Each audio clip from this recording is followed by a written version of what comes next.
కూడా చాలాసార్లు చెప్పినాం, లాస్ట్ ఇయర్ చెప్పినాం, అంతకుముందు కూడా చెప్పినాం.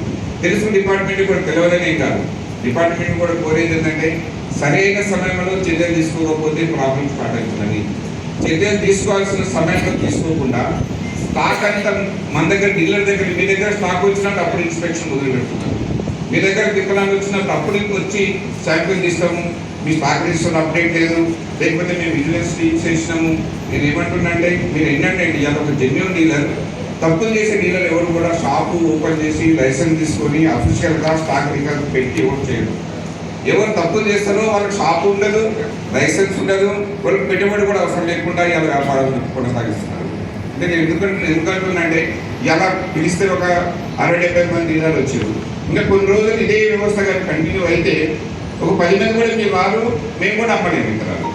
నేను కూడా మాలాంటి కంపెనీలు మా దగ్గర ఎంత రీసెర్చ్ మీద మేము ₹1,00,00,000 ఖర్చు పెడుతున్నాం.